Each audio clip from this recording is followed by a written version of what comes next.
Assalamualaikum everyone. Welcome to my YouTube channel Medical Info and series of Pharmacology lectures. आज की इस video में हम लोग डिस्कस करेंगे NSAIDs यानी कि non steroidal anti inflammatory drugs की फार्माकोलॉजी को। NSAIDs की फार्माकोलॉजी को समझने से पहले हमें इन्फ्लेमेशन और पेन का जो पाथवे है उसको बेहतर तरीके से समझना होगा, तब जाके हम NSAIDs की क्लासेस, उसका मैकेनिज्म ऑफ एक्शन और डिफरेंट साइड इफेक्ट्स को बेहतर तरीके से समझ सकेंगे। तो चलिए स्टार्ट करते हैं। सबसे पहले pathway of inflammation and pain से।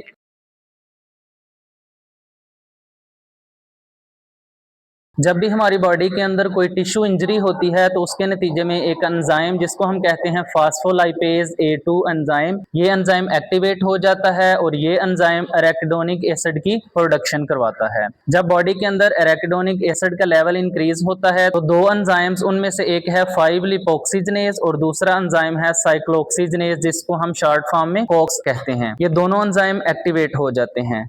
जब 5-लिपोक्सिजनेज एंजाइम एक्टिवेट होगा तो इसके नतीजे में ल्यूकोट्राइन्स जो कि इन्फ्लेमेटरी मीडिएटर्स हैं उनका लेवल इंक्रीज होगा, लिपोक्सिन्स का लेवल इंक्रीज होगा, जिसके नतीजे में क्या होगा कि बॉडी के अंदर इन्फ्लेमेशन होगी, ब्रोंकोकंस्ट्रिक्शन होगी और जो रेस्पिरेटरी सिक्रीशंस हैं वो इंक्रीज हो जाएंगी। लिपोक्सिजनेज को हमने एंटी एस्थमेटिक ड्रग्स के अंदर डिटेल से डिस्कस किया था और अभी हमारा जो मेजर टॉपिक है, जो मेजर एंजाइम ऑफ डिस्कशन है वो है कोक्स, क्योंकि जो एनसेड्स हैं वो सिर्फ और सिर्फ कोक्स के ऊपर अपना एक्शन शो करते हैं और बॉडी के अंदर इन्फ्लेमेशन और पेन को कंट्रोल करते हैं। जो साइक्लोऑक्सीजनेज एंजाइम है उसकी 3 टाइप्स होती हैं, कोक्स 1, कोक्स 2 और कोक्स 3। कोक्स 1 जो है वो बेसिकली इन्वॉल्व होता है maintenance of the renal blood flow में, प्लेटलेट एग्रीगेशन में, इसके अलावा regulation of the gastric acid में और प्रोटेक्टिव गैस्ट्रिक म्यूकोजल सिक्रीशंस में। और जो कोक्स 2 है वो रिलीज करवाता है प्रोस्टाग्लैंडिन I2 को, जिसके नतीजे में क्या होगा, बॉडी में इन्फ्लेमेशन होगी, पेन होगी और फीवर होगा। जबकि जो कोक्स 3 एंजाइम है वो स्पेसिफिकली इन्वॉल्व होता है फीवर और पेन में। Pathway of inflammation and pain से हम समझ सकते हैं कि अगर हम कोक्स 1 को ब्लॉक करेंगे तो कौन सा एक्शन होगा, कोक्स 2 को ब्लॉक करेंगे तो बॉडी के अंदर कौन सा एक्शन प्रोड्यूस होगा, और अगर कोक्स 3 को हम ब्लॉक करेंगे तो हमारी बॉडी किस तरह से रिस्पॉन्स शो करेगी। क्योंकि जो एनसेड्स हैं, non steroidal anti inflammatory drugs हैं, उनका जो मेन मैकेनिज्म है वो कोक्स जो साइक्लोऑक्सीजनेज एंजाइम है उसको ब्लॉक करने से रिलेटेड है। कुछ एनसेड्स जो हैं वो नॉन सेलेक्टिवली ब्लॉक करेंगे कोक्स 1 को भी, कोक्स 2 को भी और कोक्स 3 को भी। कुछ ऐसे एनसेड्स होंगे जो स्पेसिफिकली कोक्स 2 को ब्लॉक करेंगे और कुछ ऐसे एनसेड्स होंगे जो कोक्स 1 और कोक्स 2 दोनों को ब्लॉक करेंगे। चलिए अब हम चलते हैं क्लासिफिकेशन ऑफ एनसेड्स की तरफ कि जो non steroidal anti inflammatory drugs हैं उनको कौन कौन सी क्लास में क्लासिफाई किया गया है।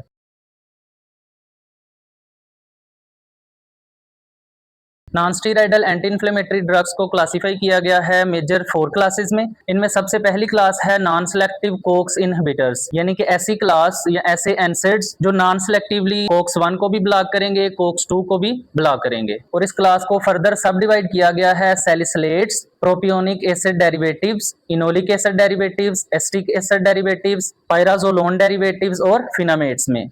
सैलिसिलेट्स की एग्जांपल में है एस्प्रिन और प्रोपियोनिक एसिड डेरिवेटिव्स की एग्जांपल में इंक्लूड है आइबोप्रोफिन।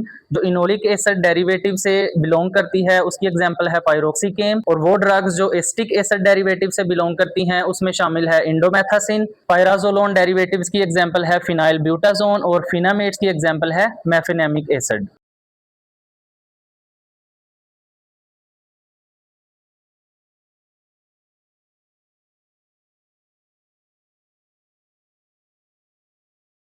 नॉन सेलेक्टिव कोक्स इनहिबिटर्स के बाद जो सेकंड क्लास है वो है प्रेफरेंशियल कोक्स 2 इनहिबिटर्स, यानी कि वो एनसेड जो स्पेसिफिकली प्रेफर करेंगे कोक्स 2 इनहिबिशन को, और इसकी एग्जांपल में इंक्लूड है डिक्लोफेनिक और निम्सोलाइड।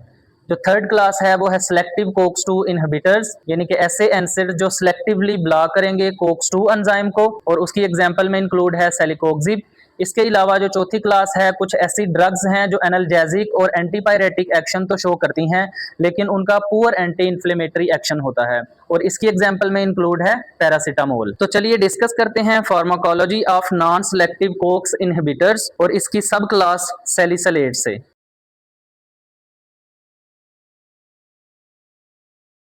सैलिसिलेट्स में इंक्लूड है एस्पिरिन, जिसका पूरा नाम है एसिटाइल सैलिसिलिक एसिड। अगर बात करें mechanism of action of the aspirin की तो ये इरिवर्सिबली ब्लॉक करती है COX-1 and COX-2 enzyme को, resulting in decreased prostaglandin synthesis and reduction in pain, inflammation and fever। तो एस्प्रिन जो है वो नॉन सेलेक्टिवली, जैसे कि हम नॉन सेलेक्टिव कोक्स इनहिबिटर्स पढ़ रहे हैं, तो उसके अंदर जो सब क्लास है सैलिसिलेट्स उससे बिलोंग करती है, और ये नॉन सेलेक्टिवली ब्लॉक करती है COX-1 को भी और COX-2 को भी, जिसके नतीजे में क्या होगा, प्रोस्टाग्लैंडिन्स की सिंथेसिस डिक्रीज होगी और बॉडी के अंदर जो इन्फ्लेमेशन, पेन और फीवर हो रहा था वो रिड्यूस हो जाएगा।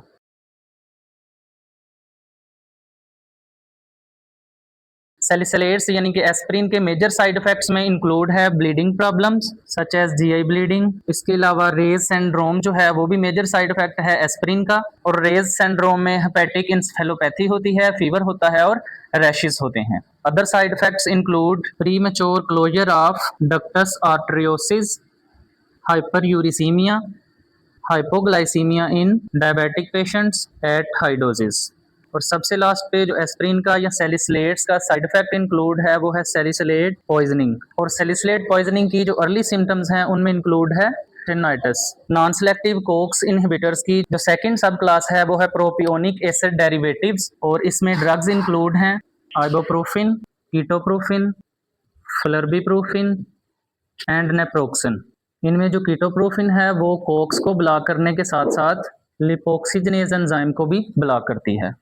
फ्लर्बिप्रोफिन is more selective for COX-1 enzyme. Non selective COX inhibitors की जो थर्ड सब क्लास है वो है इनोलिक एसिड डेरिवेटिव्स, और इसमें जो ड्रग्स इंक्लूड हैं उनके नाम हैं पायरोक्सिकेम, पिनोक्सिकेम एंड लॉर्नोक्सिकेम। इनमें जो पायरोक्सिकेम है वो लॉन्गेस्ट एक्टिंग ड्रग है and it is given once daily dose, और इनोलिक एसिड डेरिवेटिव्स में जो लॉर्नोक्सिकेम है ये शॉर्ट एक्टिंग ड्रग है। आज का लेक्चर यहीं तक था। नेक्स्ट लेक्चर यानी कि फार्माकोलॉजी ऑफ एनसेड्स के पार्ट 2 में हम लोग डिस्कस करेंगे नॉन सेलेक्टिव कोक्स इनहिबिटर्स की रिमेनिंग सब क्लासेस को, और इसके अलावा non steroidal anti inflammatory drugs की बाकी क्लासेस को।